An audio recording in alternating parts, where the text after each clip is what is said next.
좀 마음이 별로 좋지가 않아서 처음에 읽기가 힘들었는데 처음에 읽고 나서 그래서 앞에를 2번 읽었단 말이야. 앞에만. 그래서 읽고 느낀 점은 가장 좀 마음에 와닿았던 건 여기에 계속 위에 소제목처럼 써있는데 빛을 갈망하나 어둠 속에서 비틀거리는 우리가 좀 요즘에 제 모습 같아서 와닿았고, 다시 앞에를 좀 이렇게 읽은 건 안 되겠다 싶어서 다시 읽었을 때는 하나님께서 좀 마음에 와닿은 말씀이 내가 너희와 영원히 굳은 언약을 맺으려 한다, 이 말이 되게 마음에 와닿았던 것 같아요. 그래서 이스라엘을 계속 회복의 말씀을 읽으면서도 뭔가 이스라엘의 상황은 회복될 만큼 심각한데 나는 회복될 만큼 심각한 상황도 없고 내 거는 회복이 그런 나의 문제들은 회복이 잘 안 될 것 같다고 생각하는 것 같았는데 그런 마음을 좀 돌이켜야겠어요.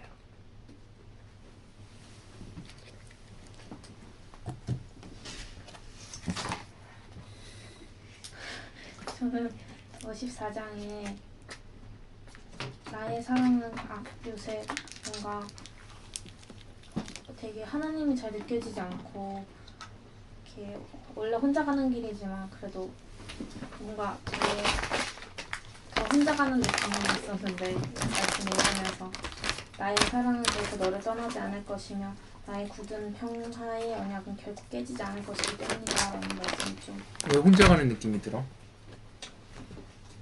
그냥 그랬어요. 그냥 혼자 있는 느낌이 들었어? 그래서 말씀을 좀 그러니까 하나님은 항상 옆에 계시는데 제가 그걸 느끼지 못하는 것 같아서 온전히 믿을 수 있게 됐으면 좋겠다 생각했고, 60장에 너는 낮의 해와 밤의 달빛이 필요 없을 것이다. 하나님이 너의 영혼은 빛이 되고 너의 하나님이 너를 광명으로 둘러쌀 것이다. 너의 해는 지는 법이 없겠고 너의 달도 기우는 법이 없을 것이다. 이 말씀이 좀 위로가 됐어요.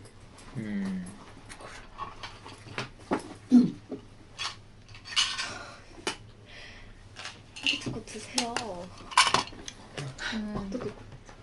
55장 2절에 너희가 어찌하여 양식하는 것을 위하여 눈을 달아주며 배부르게 못할 것을 위하여 수고하느냐라고 하시는 말씀이 많이 와닿았어요.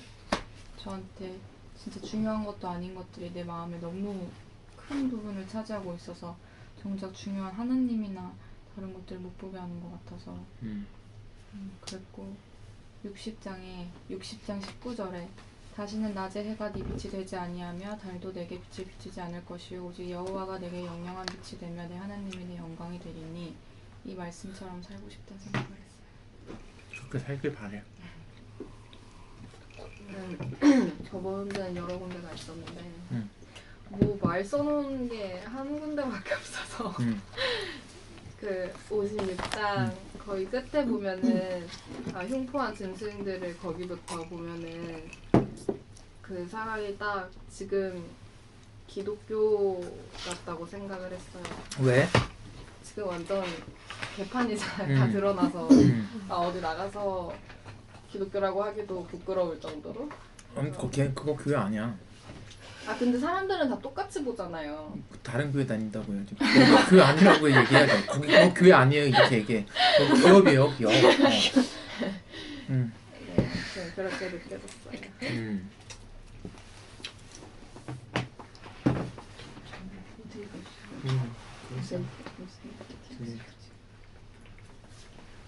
그럴 수 있죠. 연말이니까. 저는 58장 6절에서 11절에 하나님이 기뻐하시는 금식에 대해서 나오는데 그걸 보면서 하나님이 바라시는 삶의 모습이 어떤 걸인지 다시 바라보게 됐어요. 진정한 금식이 무엇이고 사람들이 보는 눈을 의식해서 하는 금식, 개인의 이익을 위해 하는 금식이 아니라 하나님을 정말 사랑하는 마음으로 이웃에 베푸는 행동이나 하나님을 진정으로 생각하고 행동하는 그 금식들을 보면서 저한테 왜 이런 모습을 따르지 못하냐라고 좀 질책하시는 게 느껴져서 예수님을 본받아야 할 우리의 모습이 이렇게 하는 게 아닌가 생각을 했어요.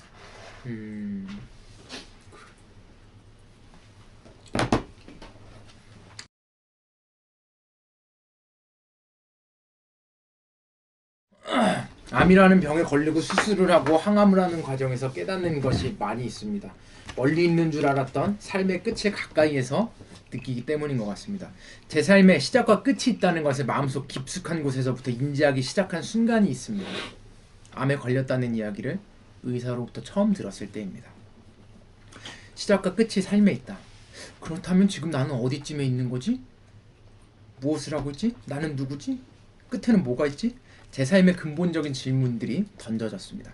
그리고 성경이, 그리고 하나님의 음성이 이 물음에 대한 답을 저에게 주기 시작했습니다. 이 답들은 하나님의 음성으로 저에게 들리기 시작했습니다. 이런 음성을 들을 수 있다는 것이 참으로 감사한 일입니다. 성경이 과거의 기록이 아니라 하나님의 말씀으로 살아서 들린다는 것이 놀라운 일입니다. 여러분, 시작과 끝이 있습니다. 여러분은 하나님으로부터 와서 하나님께로 돌아갑니다. 시작과 끝 사이가 이 땅에서 여러분 각자가 살아내야 할 삶입니다.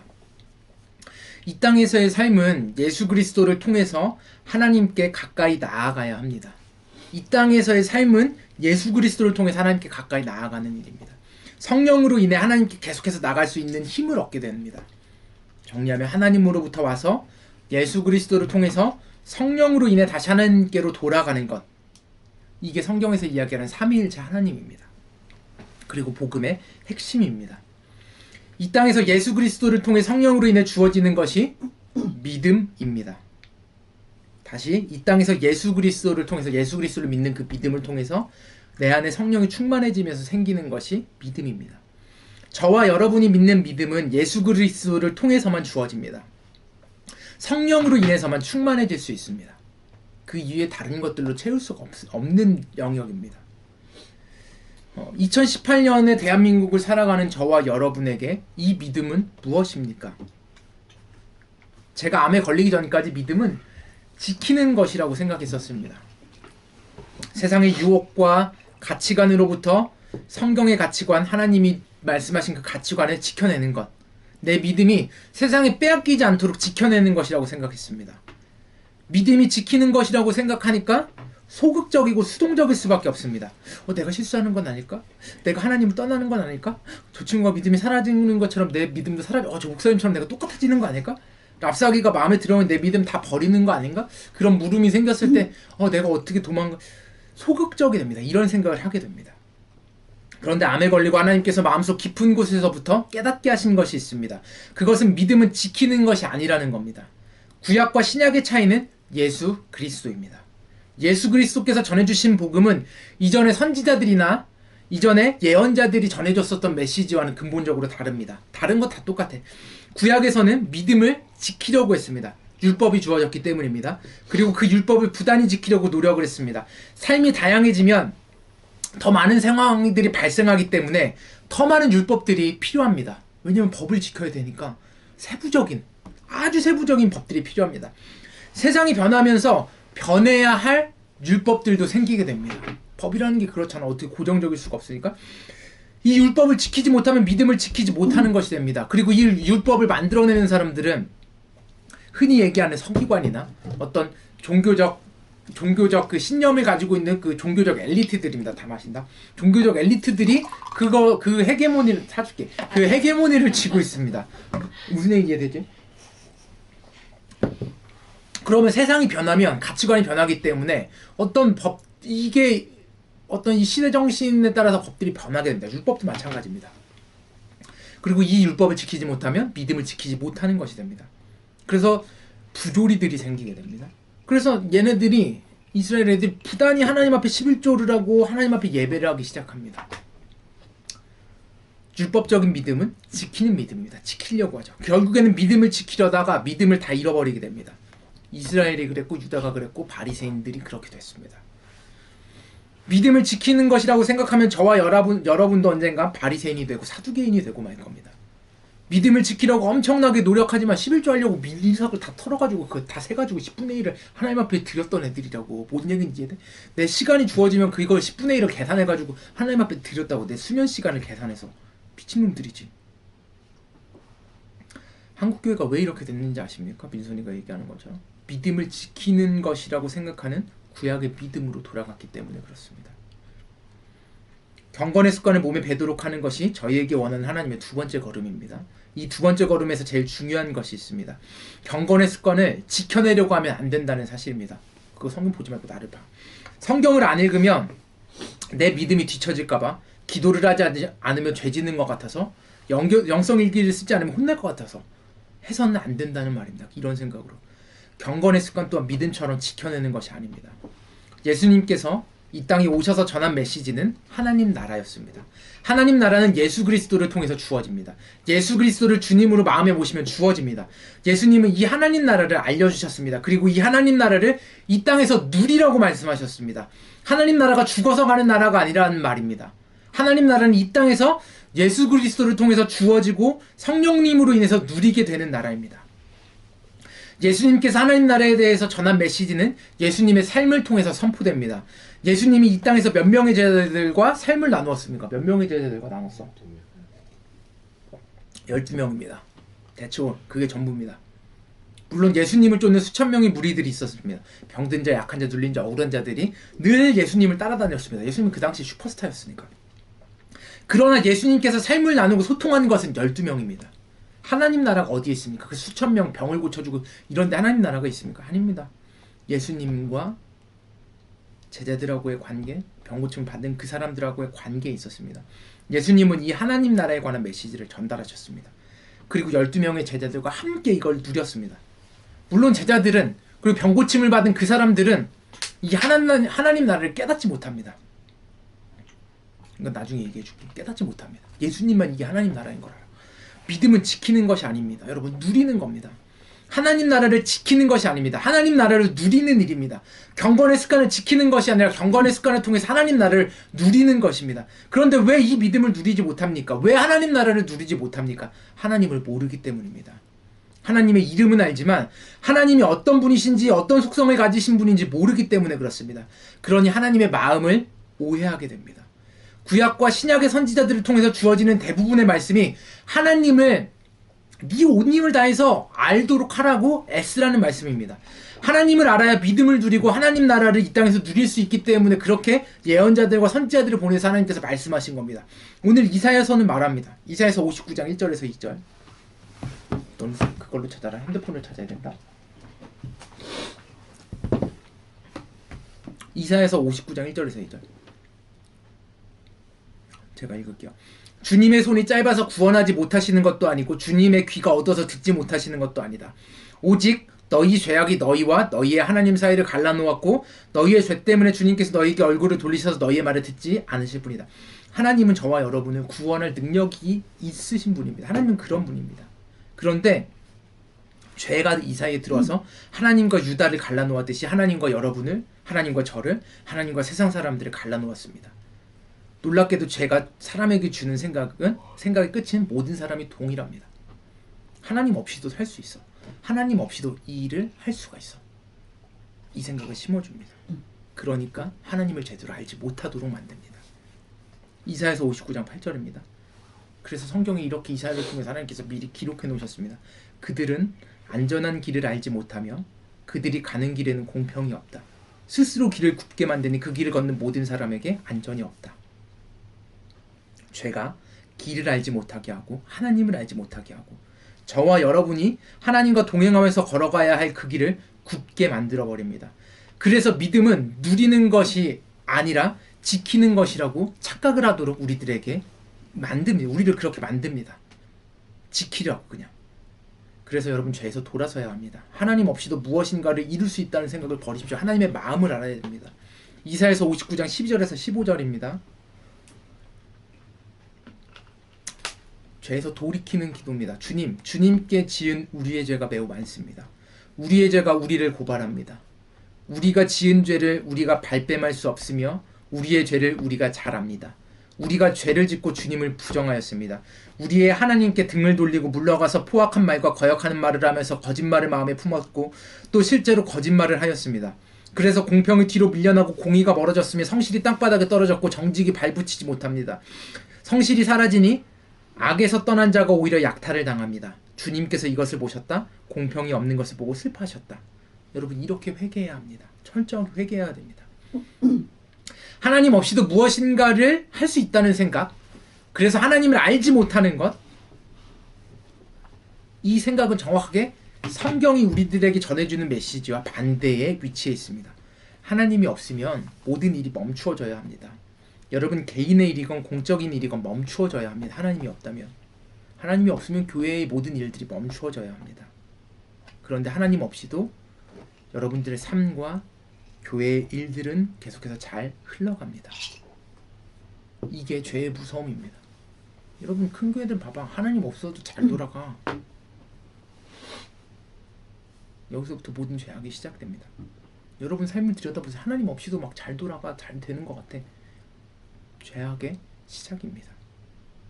이 생각이 들어가면 하나님을 우리가 떠나도록 만듭니다. 대부분 신앙생활을 처음 하다가 교회를 떠나는 이유가 뭐 상처받기도 하고 뭐 그런데 본질적인 이유는 여기에 있습니다. 하나님을 믿지만 내 삶에 여유가 생기면 다시 교회 다녀야지 생각합니다. 이게 금유한양 컴플렉스인데, 성공한 뒤에 이 일이 지나간 뒤에 상처를 준 그 사람이 교회를 떠나간 뒤에 내 믿음이 더 굳건한 반석에 선 뒤에 다시 하나님 앞에 설 거야. 아닙니다. 여러분 죄에서 돌아서야 합니다. 이런 생각으로부터 벗어나서 하나님 나라를 누려야 합니다. 하나님 나라는 저 같은 암 환자도 감사를 고백할 수 있게 만들어줍니다. 하나님 나라는 실패자가 감사를 할 수 있게 만들고, 약한 자가 감사를 할 수 있게 만들고, 억눌린 자가 감사를 할 수 있게 만들어줍니다. 그 감사로부터 시작되는 하나님 나라는 이 땅에서 지금은 실패자고 내가 병자고 환자고 지금은 억눌리고 억울한 일을 당하는 자지만 언젠가 하나님께서 나를 통해서 내 안에서 이루신 하나님 나라를 기대하게 만드는 것입니다. 그게 하나님 나라입니다. 왜 여러분 죄에서 돌아서지 못합니까? 여러 가지 다른 이유가 상황의 개수만큼 있을 겁니다. 여러분 각자 이유가 있겠죠. 마음을 돌이키지 못하는 이유가, 죄에서 돌아서지 못하는 근본적인 이유는 하나님을 찾지 않기 때문입니다. 저와 여러분은 하나님을 내 필요에 따라서만 찾기 때문입니다. 내가 실패했거나 좌절했거나 바라는 것이 있거나 할 때만 하나님을 찾기 때문에 죄에서 돌아서지 못합니다. 언제 하나님을 찾아야 합니까? 여러분 언제 하나님을 찾아야 돼? 매일 찾아야 됩니다. 매일 하나님을 찾을 수 있기 때문입니다. 경건의 습관이 필요한 이유가 바로 이것입니다. 성경을 매일 읽고 시간을 정해서 기도를 하고 영성일기를 매일 써야 하는 이유가 하나님을 찾기 위함입니다. 하나님을 만나기 위함입니다. 매일 하나님을 찾고 만나기 위해서 경건의 습관을 몸에 배도록 하는 것입니다. 흔히들 생각합니다. 지금은 조금 그래. 내 상황이 이러니까 나중에 하나님을 찾지. 말씀드렸죠? 이게 금유한양 컴플렉스인데 아닙니다. 여러분. 상황을 핑계로 빠져나가려고 하지 마세요. 하나님을 지금 찾지 않으면 나중에도 찾지 못합니다. 목사님 저는 나중에 준비가 되면 하나님을 만나요. 준비가 안 된다고요. 이게 여러분 평생 준비하려고 하면 준비가 안 된다고요. 평생 마음을 준비하려고 하면 내 마음이 준비된 다음에 하나님 열심히 안 된다고. 그 마음을 준비해야 할 일들이 있어야 돼. 준비가 안 된다고. 근데 신앙은 마음을 준비하고 가다듬고 그렇게 하는 게 아니라고요.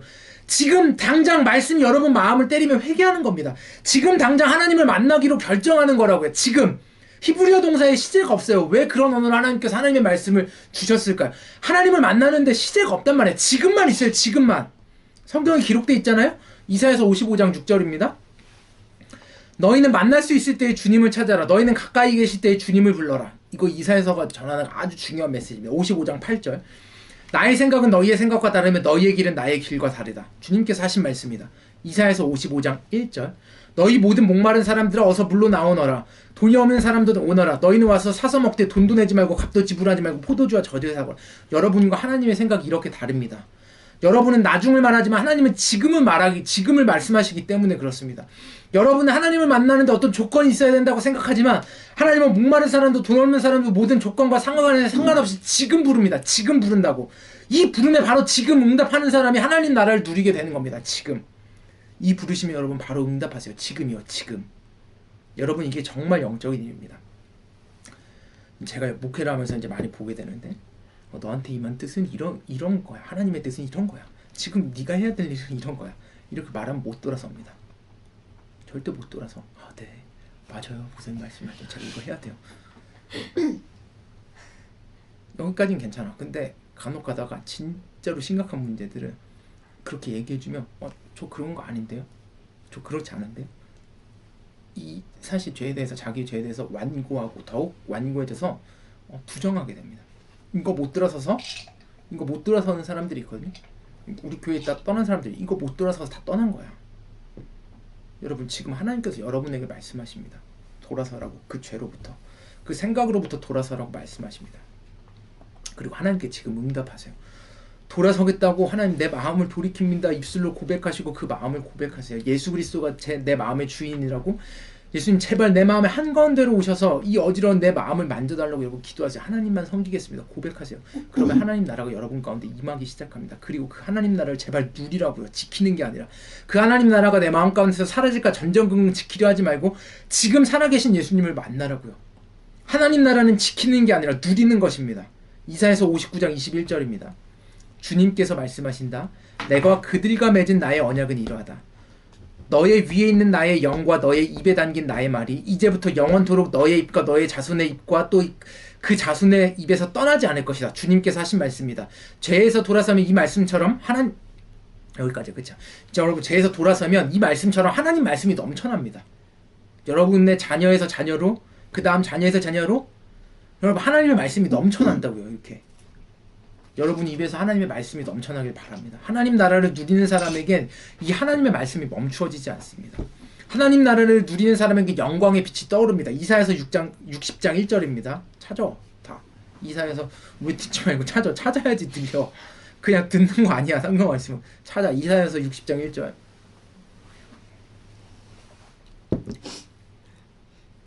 읽을게요. 예루살렘아 일어나서 빛을 비추어라. 구원의 빛이 너에게 빛이었으며 주님의 영광이 아침에처럼 너의 위에 떠올랐다. 이사야서 61장 1절에서 2절.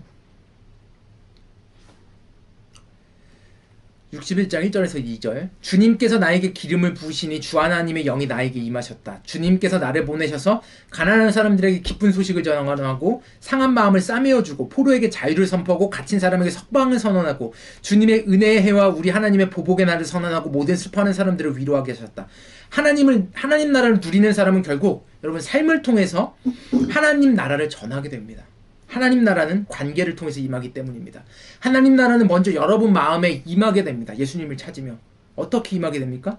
하나님하고의 관계를 통해서, 예수 그리스도 통해서 하나님하고의 관계를 통해서 임하게 됩니다.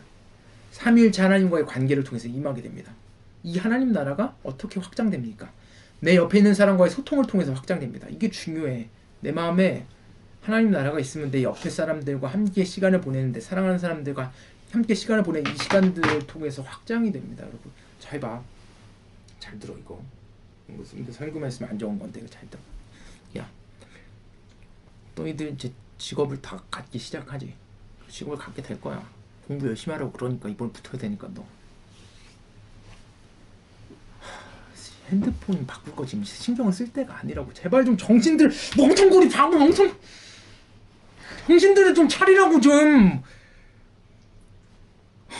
야, 얘네 둘은 합격을 했잖아. 얘네 둘은 어떻게 돼도 이제 다른 문제라고. 너네 둘 정신 똑바로 차리라고. 어? 봐봐. 나영이한테 물어볼게. 너 직업을 통해서 하나님께 가까이 나가는 것 같아? 직업을 통해서? 응. 이걸 통해서? 어떻게 생각해? 잘 들어. 이거 잘 들어. 직업을 통해서 지금 우리가 살고 있는 이 자본주의 시스템에서 왜 공무원을 하고 왜 전문직을 가질 수 있는 그걸 하냐면 돈 벌기 위함이야. 그걸 통해서 너희들의 자아가 절대 실현되지 않는다. 그런 나이브한 생각 하지 마. 순진한 생각 하지 말라고. 직업을 통해서 내가 이걸 통해서 하나님께 영광 돌리고 개소리야 다. 그런 일은 일어나지 않아. 목사가 되지 않는 이상 그런 일은 일어나지 않는다. 절대로. 그러면 천박하게 돈 버는 일이랑 안정적으로 돈을 벌라고 그러면 뭐를 통해서 너희들이 성숙하고 하나님 나라가 임하느냐, 뭐 임하는 줄 알아? 그 안에서 만나는 사람들. 물론 그 사람들이 너희들을 성숙하게 만들어주진 않아. 더 가까이에서는 너희 가족들과의 관계, 더 가까이에서는 이 관계, 교회 안에서 이 관계가 얼마나 소중한지 몰라. 이 소통을 통해서 하나님 나라가 확장되고 하나님 나라가 우리 안에 임하게 된다고. 우리가 함께 이야기를 나누고 우리가 함께 시간을 보내는 이 시간, 사랑하는 사람들, 이게 너희들을 성숙하게 하고 너희들 생각해, 너희들을 드러내라고. 상처 입을 걸 두려워하지 말고 이 안에서 드러내라고. 너희들 모습 드러내면 당연히 미운 모습들이 있지. 나도 가족들도 이해 못하는데 너희들 이해 못 받을 게 있지. 근데 소모적인 상처가 아니라 앞으로 나아가기 위한 상처들이 드러나야 된다고. 그런 공동체가 돼야 된다고. 그래야 소통이 되고 하나님 나라가 그 가운데 임한다고. 무슨 얘기인지 알아? 너희들이 생각하는 것이 하나님 나라가 막 거창한 게 아니야. 지금 이 순간에도 하나님 나라가 임하고 우리가 함께 식사를 하고 우리가 따로 만나서 얘기를 하는 그 가운데서 하나님 나라가 임한다. 너희들이 관계를 맺고 일하면서 관계를 맺는 그 사람들 중에 가까이 있는 사람들 있지. 그 사람들하고의 관계를 통해서 하나님 나라가 임하게 된다고. 그 사람이 하나님을 알든 못하든. 누가 느끼냐? 예수님하고 제자들이 12명 있었잖아. 12명 다 못 느꼈다니까. 예수님만 알아서. 언제 느끼는 줄 알아? 나중에 느낀다고. 나중에 하나님이 마음 가운데 들어오기 시작할 때, 제자들 마음 가운데, 너희들 마음 가운데 하나님 나라가 있으면 너희들이 만나 소통하는 그 사람들을 통해서 하는 거야. 그러면은 직업은 뭐야? 안정적인 삶을 살아야 되니까. 이 땅에서 너네 언제 잘릴까 전전긍긍하면서 사는 것보다는 그게 하나님께 더 가까이 갈 수 있으니까. 정신 똑바로 차려. 인생이 여기 이 땅의 삶은 지옥이다. 이 자본주의가 만들어낸 자본주의 바뀌지 않는다고. 통일되잖아. 자본주의가 다 북한 휩쓸 거야. 정신 똑바로 차리라고. 응? 자본주의에 억눌리지 않으면서 살아가는 유일한 대안이 하나님 나라를 품으면서 사는 거라고. 거기에 부속품으로 살지 않으려면. 정신 똑바로 차려. 월요일 일기를 여러분들 다시 이제 다 돌아와서 일기를 여러분들과 함께 나눴으면 좋겠습니다. 주어진 시간이 한정되어 있습니다. 일기야. 주어진 시간이 월요일 일기야. 주어진 시간이 한정되어 있습니다. 그 시간이 무한정 계속될 것이라 착각 속에서 살아가는 것이 삶이 아닌가 생각해 봅니다. 제게 주님께서 허락하신 시간이 얼마만큼인지 저는 알 수가 없습니다. 모든 사람들도 마찬가지겠죠. 건강하게 행복하게 사는 것. 모든 사람들의 삶의 목적이 아닐까 생각해 봅니다. 저도 그렇습니다. 그런데 욕심이, 탐욕이 더 많은 것들을 누리라고 유혹하는 세상입니다. 그 안에서 정작 중요한 것들을 돈으로 치환하면서 살아가고 있는 것이겠죠. 오늘은 그저 그런 날이 아니었습니다. 항암 2차를 시작하고 일주일이 지난 날입니다. 몸의 컨디션은 나쁘지 않았습니다. 오심도 없고 구토 증상도 없습니다. 다만 충분한 수면을 취하지 못하고 있습니다. 낮잠을 자야만 하네요. 예수님, 지금 저에게 필요한 것은 수도원 생활과 같이 주님만 바라보는 삶일 겁니다. 모든 시간 중에 특히 취침과 기상 시간을 주님께 내어 맡길 수 있길 기도합니다. 제가 자고 싶은 시간, 일어나고 싶은 시간이 아니라 주님의 시간에 제 시간을 맞추길 기도합니다. 여기까지 중요한 게 아니에요. 여기가 중요해요. 소희 나영이랑 오늘 익선동을 다녀왔습니다. 소희가 교회에 들러서 수고스럽게도 구두와 서스펜더를 가지고 왔습니다. 서스펜더 망가져서 버렸어. 낮잠이 들었을 때 소희가 와서 비몽사몽이었습니다. 소희는 3시에 나영이가 익선동 강성을복에서 1920년대 의상을 대여하기 위해 먼저 출발했습니다. 4시에 익선동 쪽에서 만나기로 했습니다. 이거 왜 읽어주는지 알아? 설교에 필요하기도 하고 일기 이렇게 쓰라고 얘기 제발 쓰라고 이렇게 읽어주는 거야. 준비를 하고 익선동으로 향하는 발걸음이 설렘으로 차오릅니다. 왜 설레는지 이유는 모르겠습니다. 소희 나영이랑 만나서 빵집을 가고 사진을 찍습니다. 매 순간이 기록입니다. 그리고 감사함입니다. 즐겁습니다. 무엇인가를 함께 공유하고 해나가고 이야기를 하는 것, 그것이 즐겁습니다. 빵을 먹으면서 여러 가지 이야기들이 오고 왔습니다. 바라기는 이 대화의 주인이 우리 자신들이 아니라 예수님인 것을 모두가 알길 기도했습니다. 이 관계가 얼마나 중요한지, 이 즐거움을 예수님께서 중심에 계시는지. 저녁 식사는 지선이까지 함께 했습니다. 연안식당이라는 곳에서 꼬막 비빔밥을 먹었습니다. 교보문고를 들르고 스타벅스까지 들렸습니다. 비생산적인 시간들. 이전에는 이 비생산적인 시간들이 삶에서 의미가 없다고 생각했었습니다. 잘못된 생각이었습니다. 이 시간들이야말로 주님께서 함께 하시는 시간임을 깨닫게 됩니다. 암이라는 병에 걸리고 수술을 하고 항암을 하면서 완치를 위해서 기도합니다. 그리고 이 암이라는 병이 왜 걸렸는지는 여전히 모르겠습니다. 그런데 오늘 어렴풋이 하나님의 뜻을 보는 것 같습니다. 제 암을 통해서 하나님께서 이루시고자 하는 아주 작은 청사진 말입니다. 암이 아니었다면 이 소소한 시간의 소통과 공유가 하나님 나라의 초석이 됨을 알지 못했을 겁니다. 스벅에 앉아서 두런두런 이야기를 나누면서 깨달았습니다. 나영이는 오늘 하루 동안 찍은 사진을 보고, 지선이는 하루의 피곤함을 달래고 있으며, 소희는 그림을 그리는 그 시간, 각자 서로 다른 일들하고 무관심한 듯하지만 그 무관심 속의 중심에 예수님께서 계심을 느꼈습니다. 얘네 진짜 다 딴짓했거든. 그러니 그 자리에 그 관계에 하나님 나라가 임했음을 경험합니다. 아름다운 교회 모든 성도들과 이 하나님 나라가 나누어지고 경험되길 기도합니다. 이 하나님 나라가 서로 만나지 못할 때라도 늘 경험될 수 있길 기도합니다. 이 하나님 나라를 저만 누리는 것이 아니라 아름다운 교회 모든 지체들이 누릴 수 있길 기도합니다. 이런 하루가 날마다 계속될 수 있도록 인도하소서, 지켜주소서. 이렇게 하나님 나라를 누리게 되면 다른 사람들이 중요하지 않게 되기 때문입니다. 하나님을 알지 못한 사람들의 시선, 생각이 오로지 하나님을 아는 사람들에게만 영향을 미칠 수 있길 기대하는 하루가 되게 하여 주시옵소서. 이렇게 썼어. 이렇게 써봐. 자, 여러분 성경 하나 읽을게. 이사야서 64장 7절에서 8절.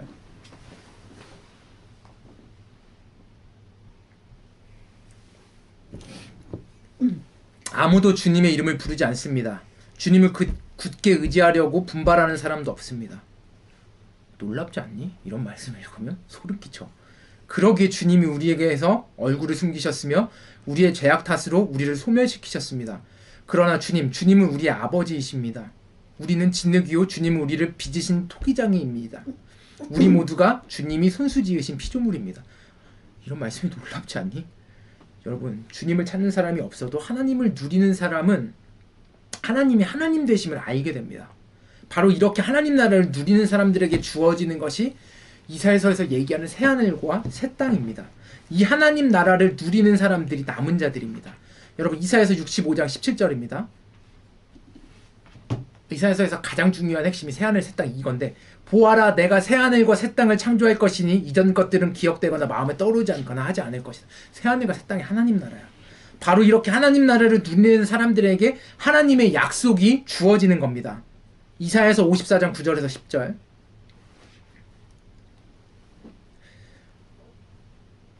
노아 때에 다시는 땅을 홍수로 멸망시키지 않겠다고 내가 약속하였다. 이제 나는 너에게 노하지 않겠다고 약속한다. 너를 꾸짖거나 벌하지 않겠다. 비록 산들이 옮겨지고 언덕이 흔들린다 하여도 나의 은총이 너에게서 떠나지 않으며 평화의 언약을 파기하지 않겠다. 너를 가엾게 여기는 주님께서 하시는 말씀입니다. 이사야서 54장 13절에서 15절. 너네 내가 지금 성경 읽는 설교할 때 성경 불러주는 게 뒷중간에서부터 다시 앞으로 가는 거니까 성경 읽을 때 그렇게 읽으면 돼. 그래야 이해가 된다. 이거 이사야. 그래서 내가 계속 읽어주는 거야. 나주가 너의 모든 아이를 제대로 삼아 가르치겠고 너의 아이들은 번영과 평화를 누릴 것이다. 내가 공의의 터에 위에 굳게 설 것이며 억압이 너에게서 멀어질 것이니 너에게서는 두려움이 사라지고 공포 또한 사라져 너에게 접근하지 못할 것이다. 너를 공격하는 자들이 반드시 있겠지만 그것은 내가 허락한 것이 아니다. 너를 공격하는 자는 누구든지 너에게 패할 것이다. 이런 삶을 누리라고. 자, 이제 다 끝났어. 여러분, 믿음은 지키는 것이 아닙니다. 믿음은 누리는 겁니다.